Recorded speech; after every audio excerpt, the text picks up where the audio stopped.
Because Duke Ellington has a more straightforward melody, you think it's a straightforward melody. It's not really straightforward. It's actually very complicated. He just knows how to tweak certain things and oscillate it in a way that you just get it at that particular moment, but he can bust off and break onto the other end as well. Right. And that's sort of how we felt about this film. We wanted to have energy. We didn't want it to be the most comfortable thing. We didn't want it to be the most literal thing. We didn't want it to be a didactic thing. We wanted it to be something that we wanted to experiment. And, you know, and we felt like our body of work comes out of doing more, not just the one film. I think really what we are trying to say is that we actually have intent. Like everything we do, we have intent. Nothing is benign. Like we are, you know, and that filmmaking can have just as much intention as like jazz, like, which is sort of really one of our big mantras is like, you know, we use jazz as and we use not only the art form itself, the musical form itself as a mantra on how we want to make films, but also like the collective responsibility of how that you cannot really make jazz alone, you know, and that is sort of what we're trying to bring to the table with filmmaking. And that goes back to the image making capacity is that we don't have to make images in a vacuum. We have access to so many things. If you just look at a piece of mud cloth, I just looked at Sister's hat in the back. If you look at a piece of mud cloth from Ali, like there's so much layer in there. There's so much and the textural quality of it means something. It's supposed to give you a specific feeling. You're supposed to respond to it in a particular way. And that's where we are with the like images. I think, you know, what AJ's been trying to say for years is that lighting makes you feel a certain way, but movement can also make you feel a certain way, and that actually black bodies move in a particular way, and then when you watch them move in a particular way, you can actually get a feeling out of it. In real time, we get a feeling out of that.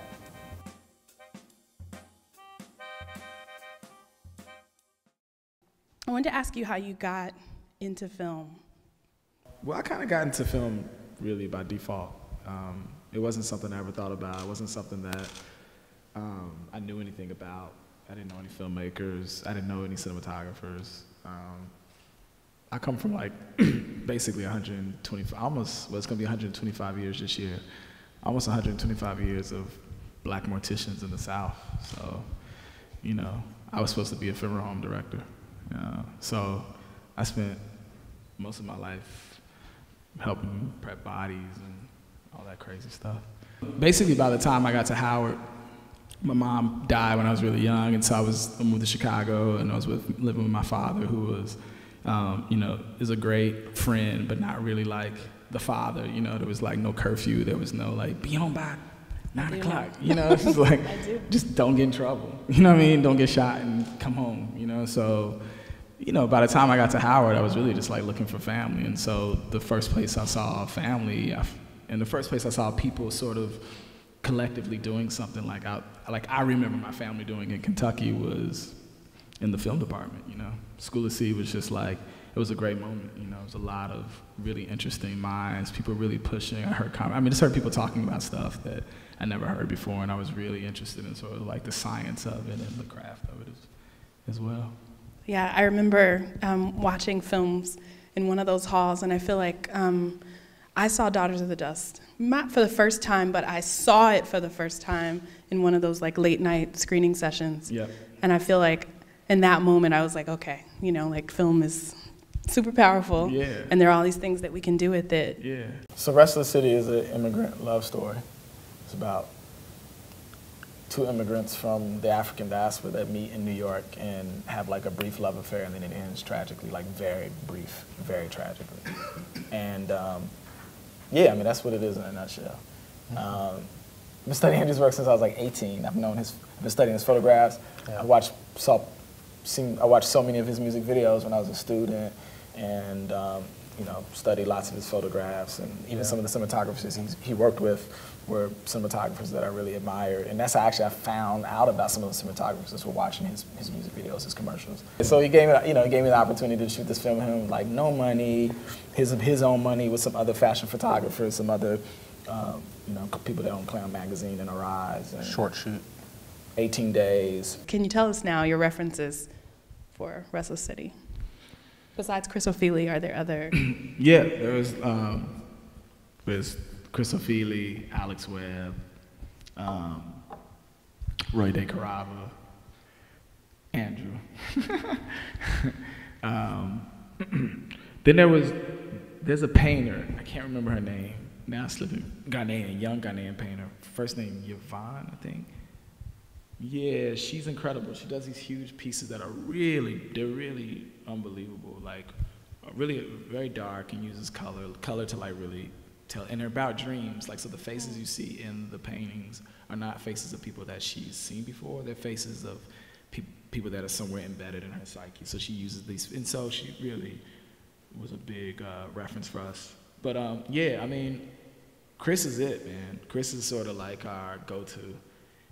And his Harem series, I don't know if you're familiar with it, but he did all these watercolors. It's really amazing. That's the one we used for both Restless City and Mother of George that we just finished. And those films are definitely in conversation with one another, sort of in like a continuum in a lot of ways. So, you know, I just switched it up a little bit. Restless, I used a lot of, you know, just available light, where Mother of George, I lit the thing only with fluorescence. It didn't matter what it was. If it was a night scene, a day scene, everything had to be lit with fluorescence. There was something we were trying to do, again, with skin tone and how, you know, black skin tone, how it deals with like a vibrating light versus a light that burns. And so it's Christophily, and that's the sort of where we start from. And that's also what we give to the colorists to like grade the film. Mark Baptiste, the photographer, you know, his wife Jenny Baptiste is an amazing photographer also. She's also an incredible colorist. So she did a first pass on the grade of the film, and then we went in after that and did all of our like sweeting. So it's a real collaborative like community of sort of like photographers are also involved. It's not just Andrew and I in the room. The main character, Jabril, is, and he really is in real life, he's a Tuareg kid from northern Senegal. And so Andrew and I love Jabril Minbete's film, Tukibuki, and we use that as like the film to like model our film off of. And so he has a moped, just like the kid in the film, and that moped is really his like, his ox or his camel, and we put him in very Tuareg-looking clothes instead of it being something leather that you would find on a real Tuareg. We gave him the leather coat. There was all these things that we're using, but basically it was about when you're a Tuareg from northern Senegal and you come to New York, you're not gonna come to New York with swollen belly and a snotty nose like they think African brothers and sisters show up in New York looking like. They come with their Tuareg business. These are people that have their own society, their own way of dealing with the universe, and when they show up, they don't leave it back in Senegal. They bring all that authority, all that swagger with them, and so that's what we wanted this guy to be about. Right. We wanted him to be that same person, but in this world. Yeah, Jabril, he's the lead character. He has aspirations of being a musician, but he's selling CDs, bootleg CDs on Canal Street. Right. So that's and you know, the thing about Canal Street too, you'll see in the film, we didn't want it to be that hustle. Buy my CD, buy this Gucci purse, buy that. This kid is not doing that. He's a Tuareg kid. He's not gonna hustle purses and CD. He's here to really hustle his music, which is really Tuareg music. So it's not even hip hop. It's like, what does this kid listen to? This kid listens to Tuaregs on the accordion. You know, that was his soundtrack for life. It's Biggie, but it's Biggie with some accordion. He's trying to figure all that out. And that's sort of what we were trying to do with even the look and the feel of the film. It's like all these things that clash together and come together, and how they all are so authoritative and so dense and so heavy, and that they never come weak. They're always strong. And we wanted to make sure that at least we try in our own very imperfect way, real imperfect way, we try to like bring that synergy to the... Right. What's your name?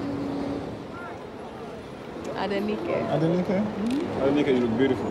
Thank you. Before you go, 1 second, let me show you this one right here. He's the best musician from Dakar right now. Really? Like, he's gonna get really big. Wait a minute. Is this not you? Andrew's a photographer as well, isn't he? Mm-hmm. So what was that like collaboratively to, you know, not that you have to be on your toes more, but, right. you know, working with someone who is not only a director, but also, you know, seeing things. Well, what is that process? Yeah, well, Restless City, he was quiet. He was really quiet. He gave me a lot of room to just do what I needed to do. You know, he laid it out for me, and this is what I wanted. I just went and I pursued that. And he was very quiet about it. And I think he's brilliant. So he just was quiet because he knew it was very intimidating for me to be working with him. So he just watched. You know, he didn't say much. Now, Mother of George, that's a different story. Like, he was wearing me, he was laying it on me because, you know, now we have a relationship and he just wants it to be better. He just wants it to be better. He just wants to be better. And I think that's the first time I really experienced, like, man, I cannot believe I'm up in here making a movie with a photographer. This is hard.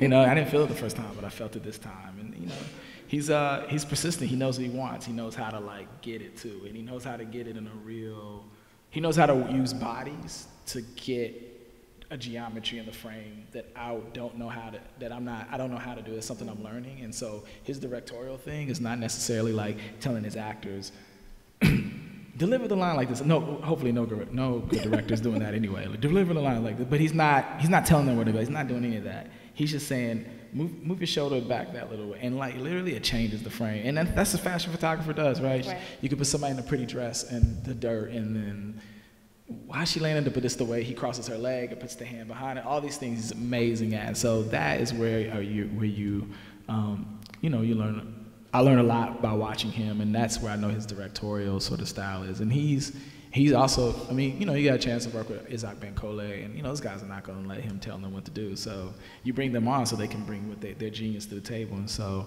that then sort of frees up more territory for him to be over my shoulder, like, Brad. And Hans will tell you, Brad, I think you can do better, man. All right, everybody, move that. He come back 5 minutes later. You feel like we're being too safe? I think you could go harder. And that's my relationship with a photographer. You know, it's like, no, you want to do it? And he's like, no, I don't want to do it. I just want you to make it better, man. This is one of the rare opportunities where I actually want to nurture working more like this. And this was the opportunity where I didn't know I was actually going into a space where I was going to work like this. And it just turned into that. It was just very freestyle, like very, very freestyle. So it's two visual artists. I mean, clear and working in an improvisational fashion. Yeah. I mean, very jazz.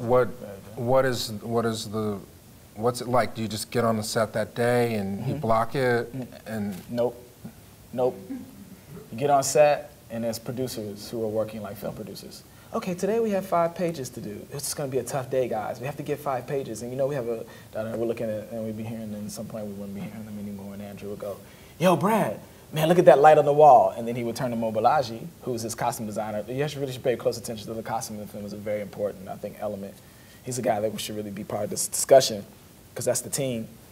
Mobalaji put Sai in that red, because Andrew used to be like the official stylist for Yves Saint Laurent and Calvin Klein. He'd say, put him in that brocade, purple brocade with the da-da-da, and then he'd grab him and he'd bring him back, and then they'd flip his collar up, and then I'd be over there trying to figure out how we could expose it, and they'd bring him in, and then we would wait. And Andrew would say, Sai, turn to the left. And he would turn to the left, and then he'd say, turn to the right. Now walk out. Brad, follow him real quick. And then we walk up what I thought was going to be 1 block. We're still walking for 5 blocks. And then before you know it, he bought a mango. And then he's eating the mango, and then he sees one of his homies from Senegal. Then they start talking, and then guy grabs a mango, and then they start eating the mango. Then we keep walking up the street before we know it, it's like 15 cats from Senegal, and we're still shooting. And then that's the trailer. and then he says cut, and then you know we're only 5 hours in a day. Cut, and then what else we have to do today? Oh, we got all that in that one shot. We're done. That was the process. Wow. Can you wait to see the film? All right, can you bring 5 friends, please? Nah, but it wasn't always like that. I mean, obviously, you know, we had things that we knew we had to ground it, but basically that was the vibe of the shoot. It was very free. It was really just collaborative, you know.